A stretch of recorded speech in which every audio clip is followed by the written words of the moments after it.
Book 4. The Woman in the Forest. Thick thunder of the snorting swine, enormous in the gloom, rendering among all roots that cling, and the wild horses whinnying, where the night's noises win the king, shouldering his harp, went home. With eyes of owl and feet of fox, full of all thoughts he went.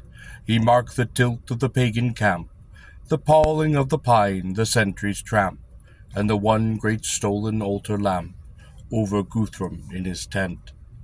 By scrub and thorn and Ethandane, that night the foe had lain. Once ran across the heather grey the old stones of a Roman way, and in a wood not far away the pale road split in twain.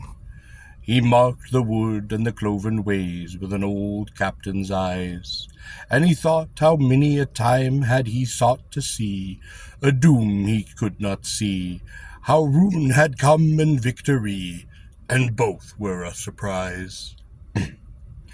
Even so he had watched and wondered under Ashdown, from the plains, with Ethelred praying in his tent, till the white hawthorn swung and bent, as Alfred rushed his spears and rent the shield wall of the Danes. Even so he had watched and wondered, knowing neither less nor more, till all his lords lay dying, and axes on axes plying, flung him and drove him flying, like a pirate to the shore. Wise he had been before defeat, and wise before success, wise in both hours and ignorant, knowing neither more nor less. As he went down to the river hut, he knew a nightshade sent.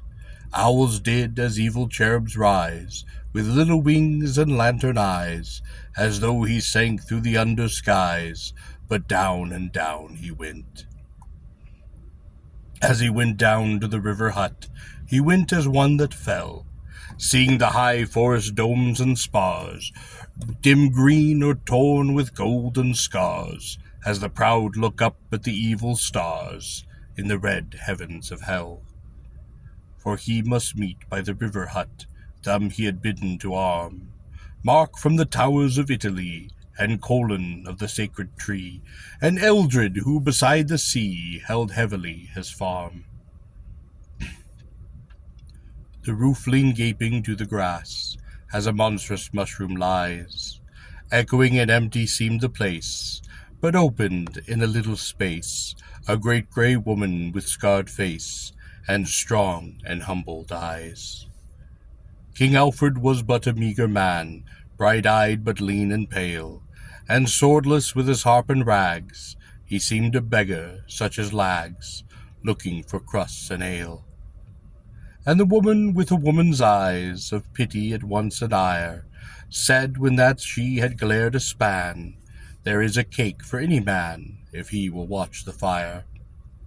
And Alfred, bowing heavily, sat down the fire to stir, and even as the woman pitied him, so did he pity her, saying, "O great heart in the night, O best cast forth from worst, twilight shall melt and morning stir, and no kind thing shall come to her, till God shall turn the world over, and all the last are first. And well my God with serving folk cast in his dreadful lot. Is not he too a servant, and is not he forgot? For was not God my gardener, and silent like a slave, that opened oaks up the uplands, or thicket and graveyard gave? And was not God my armourer, all patient and unpaid, that sealed my skull as a helmet, and ribs for hauberk made? Did not a great grey servant, of all my sires and me, build this pavilion of the pines, and herd the fowls, fill the vines, and labour and pass and leave no signs, save mercy and mystery? For God is a great servant, and rose before the day, and some premortal slumber torn, but all we living later born sleep on and rise after the morn, and the Lord has gone away. On things half sprung from sleeping, O sleepy suns have shone. They stretch stiff arms, the yawning trees, the beasts blink upon hands and knees. Man is awake and does and sees, but heaven has done and gone. For who shall guess the good riddle, or speak of the holiest, save in faint figures and failing words? Who loves yet laughs among the swords, labours and is at rest. But some see God like Guthrum, crowned with a great beard curled, but I see God like a good giant, that labouring lifts the world. Wherefore hath God in Golgotha slain as a serf is slain, and hate he had of prince and peer, and love he had and made good cheer of them that like his women here go powerfully in pain. But in this grey morn of man's life cometh some time to the mind a little light that leaps and flies like a star blown on the wind. A star of nowhere, a nameless star, a light that spins and swirls, and cries that even in hedge and hill, even on earth, it may go ill, at least with evil earls. A dancing sparkle, a doubtful star, on the waste wind whirled and driven, but it seems to sing of a wilder worth, a time discrowned of doom and birth, and the kingdom of the poor on earth, come as it is in heaven. But even though such days endure, how shall it profit her?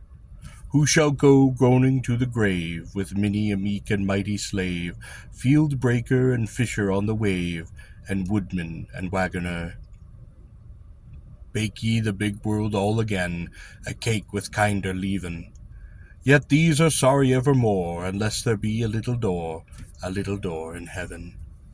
And as he wept for the woman, he let her business be, and like his royal oath and rash, a good food fell upon the ash, and blackened instantly. Screaming the woman caught a cake, yet burning from the bar, and struck him suddenly on the face, leaving a scarlet scar. King Alfred stood up wordless, a man dead with surprise, and torture stood in the evil things that are in the childish heart of kings, an instant in his eyes. And even as he stood and stared drew around him, in the dusk those friends creeping from far-off farms, Marcus with all his slaves and arms, and the strange spears hung with ancient charms of Colin of the Usk. With one whole farm marching afoot, the trampled road resounds, farm hands and farm beasts blundering by, and jars of mead and stores of rye, where Eldred strode above his high, and thunder-throated hounds. And grey cattle and silver load against the uplift morn, and straw clung to the spear shafts tall, and a boy went before them all, blowing a ram's horn. As mocking such rude revelry, the dim clan of the Gael came like a bad king's burial end, with dismal robes that drop and rend, and demon pipes that wail.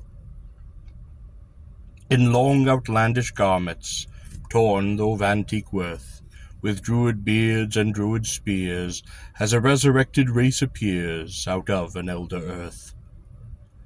And though the king had called them forth, he knew them for his own, so still each eye stood like a gem, so spectral hung each broidered hem, grey carven men he fancied them, hewn in an age of stone.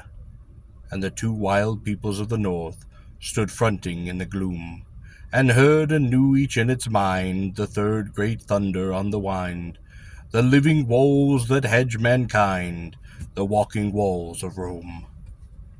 Marks were the mixed tribes of the west, of many a hue and strain, girth with rank hair like yellow grass, and the Cornish fisher, Gorlias, and Halmer come from his first mass, lately baptized, a Dane. But like one man in armour, those hundreds trod the field, from red Arabia to the Tyne, the earth had heard the marching line, since the cry on the hill Capitoline, and the fall of the golden shield. And the earth shook, and the king stood still under the greenwood bough, and the smoking cake lay at his feet, and the blow was on his brow. Then Alfred laughed out suddenly, like thunder in the spring, till shook aloud the lintel beams, and the squirrels stirred in dusty dreams, and the startled birds went up in streams, for the laughter of the king. And the beasts of the earth and the birds looked down in a wild solemnity, on a stranger sight than a sylph or elf, on one man laughing at himself under the greenwood tree. The giant laughter of Christian men that roars through 1,000 tales, where greed is an ape and pride is an ass, and Jack's away with his master's lass, and the miser is banged with all his brass, the farmer with all his flails. Tales that tumble and tales that trick, yet end not all in scorning, of kings and clowns and merry plight, and the clock gone wrong and the world gone right, that the mummers sing upon Christmas night, and Christmas Day in the morning. Now here's a good warrant, cried Alfred, by my sword, for he that is struck for an ill servant should be a kinder lord. He that has been a servant knows more than priests and kings, but he that has been an ill servant, he knows all earthly things. Pride flings frail prices at the sky as a man flings up sand, but the firm feet of humility take hold of heavy land. Pride juggles with her toppling towers, they strike the sun and cease, but the firm feet of humility, they grip the ground like trees. He that hath failed in little thing hath a sign upon the brow, and the earls of the great army have no such seal to show. The red print of my forehead, small flame of a red star, and the van of the violent marching then, when the sky is torn of trumpets 10, and the hands of the happy howling men fling wide the gates of war. This blow that I return not, 10 times will I return, on kings and earls of all degree, and armies wide as empires be, shall slide like landslips to the sea, if the red star burn. One man shall drive 100, as the dead kings drave. Before me rocking hosts be riven, and battering cohorts backwards driven, for I am the first king known of heaven that has been struck like a slave. Upon the old white road, brothers, upon the Roman walls, for this is the night of the drawing of swords, and the tainted tower of the heathen hordes leans to our hammers, fies, and cords, leans a little and falls. Follow the star that lives and leaps, follow the sword that sings, for we go gathering heathen men, a terrible harvest 10 by 10, as the wrath of the last autumn then, when Christ weeps down with kings. Follow a light that leaps and spins, follow the fire unfurled, for rises up against realm and rod, a thing forgotten, a thing downtrod, the last lost giant, even God, is risen 'gainst the world. Roaring they went o'er the Roman wall, and roaring up the lane, their torches tossed a ladder of fire, higher their hymn was heard and higher, more sweet for hate and for heart's desire, and up in the northern scrub and briar, they fell upon the Dane.